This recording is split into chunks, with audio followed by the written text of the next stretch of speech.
Hello friend, welcome to my YouTube channel. कैसे आप सभी? आई होप जाओगे, स्वस्थ होंगे और अच्छे होंगे। मैं अनिकेत मिश्रा अपने यूट्यूब चैनल में सभी का हार्दिक स्वागत करता हूं और आज एक नया इंडियन पोस्ट जीडीएस का नया अपडेट लेकर आप सभी के सामने प्रस्तुत हुआ हूं। तो आइए, इस अपडेट से पहले मैं सभी से रिक्वेस्ट करता हूं कि मेरे वीडियो को अगर आप विजिट कर रहे हैं और नए हैं तो प्लीज़ मेरे चैनल को लाइक करिए, सब्सक्राइब करिए और अपना प्यार दीजिए और अधिक से अधिक मेरे चैनल को व्यू करिए और शेयर करिए ताकि हर एक जीडीएस एम्प्लॉय या पोस्ट ऑफिस के जितने भी एम्प्लॉय हैं 2,70,000 उन तक मेरा वीडियो पहुंच सके।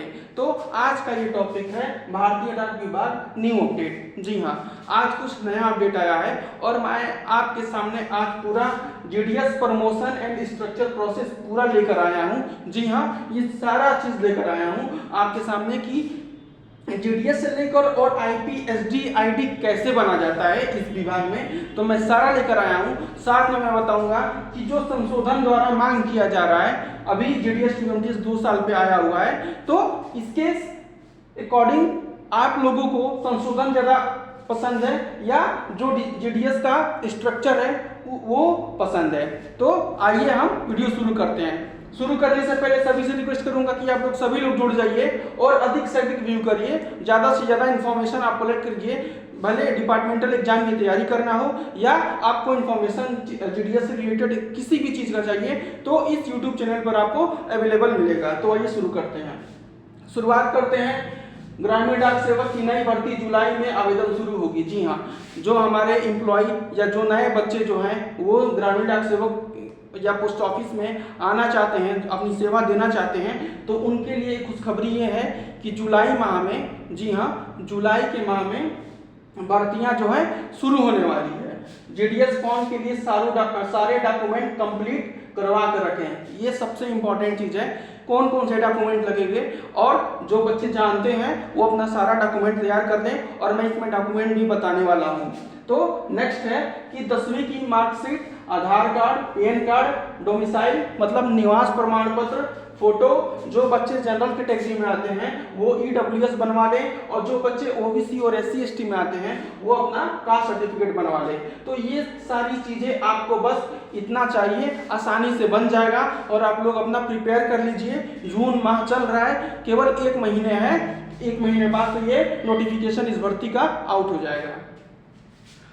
अगला पॉइंट क्या है, ध्यान दीजिएगा कि जल्द ही लागू हो सकता है टीआरसीए 7 घंटा की ड्यूटी। जी हाँ, मैं बहुत वीडियो में बता भी चुका हूं और यह इस समय का सबसे मेन मुद्दा बना हुआ है। टीआरसीए 7 घंटा, टीआरसीए 7 घंटा मैं आपको बता दूं कि जल्द ही लागू हो जाएगा। इस साल के अंत तक यह उम्मीद किया जा रहा है कि टीआरसीए 7 घंटा सरकार हमें दे देगी। इस बात को जोर शोर से डिपार्टमेंट के उच्च अधिकारियों और केंद्र सरकार के उच्च अधिकारियों द्वारा बातचीत वार्तालाप हो रही है। अगला पॉइंट क्या है कि 8वां वेतन आयोग 2026 में लागू होने के साथ जीडीएस की सैलरी में भारी बढ़ोतरी होगी। जी हाँ, 8वां वेतन हमारे पोस्टल एम्प्लॉय या कह सकते हैं कि जितने भी केंद्रीय कर्मचारी हैं वो बहुत दिनों से इसका इंतजार कर रहे हैं और 8वां वेतन आयोग 2026 में लागू हो जाएगा। इसके फायदे अनंत हैं और इसमें काफी भारी मात्रा में जीडीएस, बीपीएम, एबीपीएम, पोस्टमैन, डाक सेवक, रनर की सैलरी में काफी उछाल आने वाला है, क्योंकि 8वें वेतन लगते ही सैलरी में लगभग 7 से 8,000 या 10,000 तक की भारी बढ़ोतरी आपको मिल सकती है। तो सब कोई 8वां वेतन आयोग का इंतजार कर रहा है। जीडीएस टू एमटीएस अब 1 साल करने की मांग को जोर दिया जा रहा है। जी हाँ, यह भी न्यूज सही है, फेक न्यूज नहीं है। जीडीएस टू एमटीएस को अब 1 साल करने की मांग किया जा रहा है। ये कहा जा रहा है कि हमें आप जीडीएस टू एमटीएस अब परमानेंट के लिए मतलब हमेशा के लिए 1 साल कर दीजिए, क्योंकि भारतीय डाक विभाग में सबसे ज्यादा अगर सीट खाली है तो वो एमटीएस पद का है। जी हाँ, तो ये कहा जा रहा है कि आप एसएससी को ना देकर आप जीडीएस टू एमटीएस 1 साल पर कर दीजिए, ताकि हर साल एक बच्चे प्रमोशन के लिए फॉर्म अप्लाई कर सके और 1 साल बाद आपकी भी सीट भरी जा सकती है और जितने भी जीडीएस जो 1 साल की ड्यूटी करने के बाद एमटीएस की तैयारी करेंगे उनके लिए भी बेहतर होगा। और यह आप लोग कमेंट करके बताइएगा कि यह सुझाव कैसा है, प्लीज कमेंट करिएगा आप लोग। आगे देखते हैं GDS promotion and structure process. जी हाँ, ये चीजें मैं सारा डिटेल बताने वाला हूँ। लेवल बेसिक पे क्या होगा, जीडीएस टू एमटीएस। जो बच्चे हमारे जो जीडीएस एम्प्लॉय 17 जून 2022 के पहले ज्वाइन किए हैं उनके लिए अलग है, और जो स्टूडेंट या जो एम्प्लॉय 17/6/2022 के बाद से ज्वाइन किए हैं उनके लिए थोड़ा सा ईयर बढ़ गया है, तो उनके लिए थोड़ा मुश्किलें बढ़ गई हैं। ये चीज़ें मैं आपको पूरा दर्शाने वाला हूँ, ध्यान से समझिएगा। ये सारी चीज़ें आपको कोई नहीं यूट्यूब पर बताने वाला है। मेरा यूट्यूब के माध्यम से एक ही मायने रखता है कि मैं जितना भी इंफॉर्मेशन बताऊं और डीपली नॉलेज दे सकूं अपने पोस्टल एम्प्लॉय और डाक कर्मचारियों को। तो आइए शुरू करते हैं। तो जीडीएस टू एमटीएस आपको पता है 3 साल पे था। Pay level 1 18,000 basic pay, GDS to postman 5 year level 3 21,000 basic pay. GDS join before 17/6/2022, मतलब जो जीडीएस कर्मचारी 17 जून 2022 के पहले ज्वाइन कर चुके हैं वो पोस्टल असिस्टेंट का फॉर्म 5 साल पे डाल सकते हैं। जी हाँ, जो 2022 के पहले वाले एम्प्लॉय हैं वो डायरेक्ट जीडीएस, अगर जीडीएस 5 साल हैं तो वो डायरेक्ट पोस्टल असिस्टेंट का फॉर्म डाल सकते हैं। और जो जीडीएस 17/6/2022 के बाद से ज्वाइन किया है, समझिएगा आप लोग, जो जीडीएस 17 जून 2022 के बाद की ज्वाइनिंग है वो अगर जीडीएस 8 साल काम करेंगे कंटिन्यू, अगर जीडीएस 8 साल काम करेंगे तब वो पोस्टल असिस्टेंट का फॉर्म डाल पाएंगे, जिसका बेसिक पे 25,500 है। और जो जीडीएस 17/6/2022 के पहले ज्वाइन किए हैं उनको 5 साल पे ही पोस्टल असिस्टेंट का मौका मिलेगा एग्जाम देने के लिए डिपार्टमेंटल। 3 साल मायने बहुत रखती है। 3 साल 2022 के बाद जितने पोस्टल एम्प्लॉय का ज्वाइनिंग है उनको एज ए जीडीएस काम करते हुए अगर 8 साल हो गया है तब वो जाकर पोस्टल असिस्टेंट यानी बड़े बाबू का एग्जाम देंगे।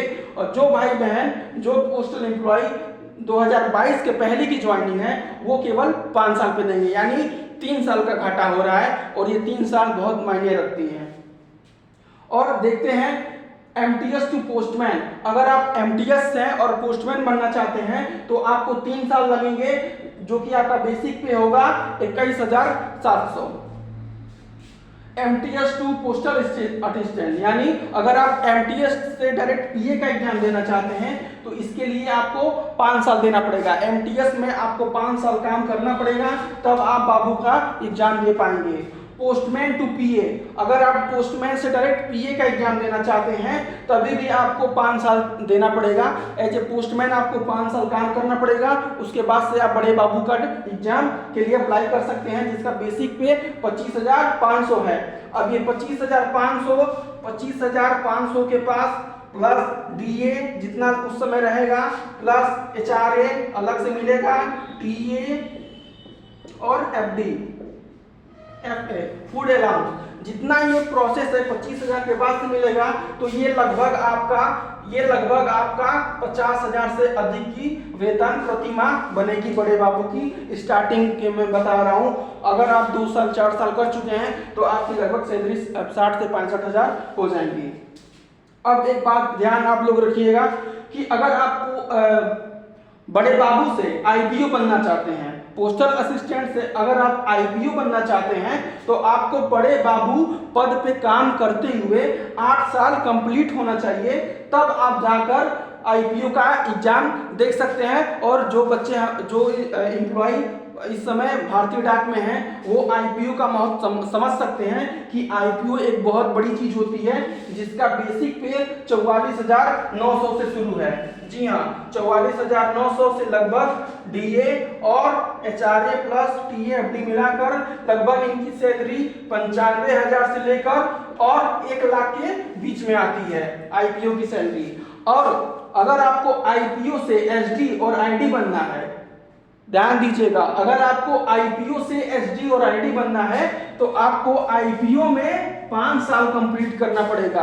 एज ए आईपीओ आप 5 साल जब पूरा कर लेंगे तब आप एसडी और आईडी का एग्जाम दे सकते हैं, वो भी 5 साल पे, जिसका बेसिक पे है 53,000 रुपए, 53,100, 53,100 प्लस डीए प्लस एचआरए मिलाकर आपका लगभग सैलरी, आपका ये लगभग सैलरी 1,25 से लेकर 1,35 तक बन जाएगा, यानी 1.25 लाख से लेकर और 1,35,000 तक आपका प्रति महीने आपकी ये सैलरी बनेगी। ये सारा स्ट्रक्चर था जीडीएस के अकॉर्डिंग, डिपार्टमेंट के अकॉर्डिंग। अब जो संशोधन द्वारा, ध्यान रखिएगा, जो संशोधन द्वारा डिमांड किया गया है, मैं आपको बताना चाहता हूं कि संशोधन द्वारा क्या मिलने वाला है। देखिए ये जो चीजें हैं, ये मैं जो आपको सामने भी प्रस्तुत किया हूं, ये जो बच्चे 17/6 और 2022 के पहले वाले हैं उनके लिए बेस्ट ऑप्शन है ये, क्योंकि वो जीडीएस टू एमटीएस 3 साल पे दे सकते हैं। और सबसे अच्छी बात ये है कि जीडीएस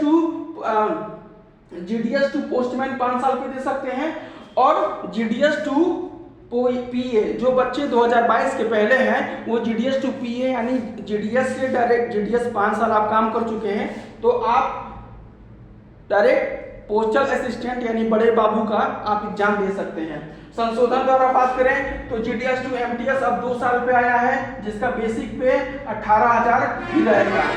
जीडीएस टू पोस्टमैन और मेल गार्ड का लगभग 21,700 के करीब में रहेगा। लेकिन अभी तक इस संशोधन के बाद ये नहीं आया है कि जीडीएस टू पीए क्या रहेगा और पीए टू आईपीओ क्या रहेगा। देखिए अब ये चीजें जो है ये पहले से बनी हुई है, संशोधन के बाद कुछ भी बदल सकता है। अगर सीट खाली रही बाबू की या पोस्टमैन की सीट खाली रही तो 2 साल पे भी हो सकता है। अगर एमटीएस की सीट आगे भी खाली रहेगा तो 1 साल पे भी एग्जाम, डिपार्टमेंटल एग्जाम डीओपी करवा सकती है। तो ये सारा प्रोसेस आपके सामने कंप्लीट कर चुका हूं। फिलहाल अभी तक जो चला आया है डिपार्टमेंटल एग्जाम वो इसी बेस पे, इसी स्ट्रक्चर पे चला आया है। यह ध्यान से आप लोग देख लीजिए, स्क्रीनशॉट ले लीजिए। क्यों? फिर मैं फिर बता देता हूं, जीडीएस टू एमटीएस 3 साल, जीडीएस टू पोस्टमैन 5 साल और GDS join before 17/6 postal assistant का आप 5 साल पे एग्जाम दे सकते हैं, और जीडीएस ज्वाइन आफ्टर 17/6/2022 वो 8 साल पे दे सकते हैं। 3 साल का गैप है और 3 साल का गैप बहुत बड़ा मायने रखता है सभी के लिए। एमटीएस टू पोस्टमैन 3 साल, पोस्टमैन टू पीए 5 साल, पोस्टमैन टू पीए 5 साल, पीए टू आईपीओ 8 साल और आईपीओ टू एसडीआईडी 5 साल। तो ये सारी चीज आपके सामने मैं प्रस्तुत कर चुका हूं। आप लोग ध्यान से, आई थिंक आपको वीडियो सारा समझ में आ गया होगा। अगर कुछ भी दिक्कत होगी तो प्लीज कमेंट करिएगा, मैं आपको तुरंत बताऊंगा। ये सारी चीजें मैं आपको इसलिए बता रहा हूँ क्योंकि अभी तक जेडीएस प्रमोशन स्ट्रक्चर के बारे में कोई वीडियो मतलब मैं भी नहीं बताया था, और मेरे नज़र में ये था कि मैं सभी को अवगत कराऊं कि आप भविष्य में कैसे आगे बढ़ सकते हैं। ये अभी तक का था, 2024 तक का। अभी जो जीडीएस टू एमटीएस 2 साल पे आया है या आगे क्या होने वाला है ये बदल सकता है। ये सारा प्रोसेस बदल भी सकता है या तो नहीं भी बदल सकता है। चांसेस कम है कि हो सकता है कि जीडीएस टू एमटीएस 2 साल पे हो जाए, जीडीएस टू पोस्टमैन 4 साल पे हो जाए, लेकिन जीडीएस टू पीए 3 साल पे नहीं होगा। आपको जीडीएस टू पीए जाने के लिए 8 साल आपको सर्विस देना पड़ेगा, तभी आप बन पाएंगे पोस्टल असिस्टेंट यानी बड़े बाबू। सैलरी में बता चुका हूँ, सैलरी इसमें काफी अच्छी खासी है। 8वां वेतन आयोग लगने वाला है, काफी अच्छी सैलरी मानी जाएगी। और जब आप पोस्टमैन, जब आप एमटीएस और पोस्टमैन के आगे बढ़ेंगे तो आपकी सैलरी 40, 45, 50 ऐसे बढ़ता हुआ नजर आपको आएगा। तो ये सारा प्रोसेस आप ध्यान से देख लीजिएगा। आई थिंक आपको वीडियो समझ में आ गया होगा। और जैसे ही कोई नया इन्फॉर्मेशन आएगा तो मैं तुरंत बताऊंगा। और अगर आपको कुछ समझ में नहीं आ रहा है तो प्लीज कमेंट करिएगा, मैं बताऊंगा। समाप्त करने से पहले, जाने से पहले सभी से रिक्वेस्ट करता हूं कि वीडियो को अधिक से अधिक अपना प्यार दीजिए, लाइक करिए, सब्सक्राइब करिए। बहुत मुश्किल से आपके सामने ये ट्रू इन्फॉर्मेशन निकाल कर हम लोग लाते हैं ताकि आप तक नॉलेज पहुंचा सके। और जो भी इंफॉर्मेशन इस YouTube चैनल के माध्यम से बताया जाता है वो सारा सही बताया जाता है, ताकि जो हमारे व्यूअर हैं, जो हमारे पोस्टल एम्प्लॉय हैं, हमारी फैमिली जो है, उन तक सही नॉलेज पहुंच सके। तो इसके साथ ही मैं वीडियो समाप्त करता हूं। मिलते हैं नेक्स्ट वीडियो में, तब तक के लिए धन्यवाद।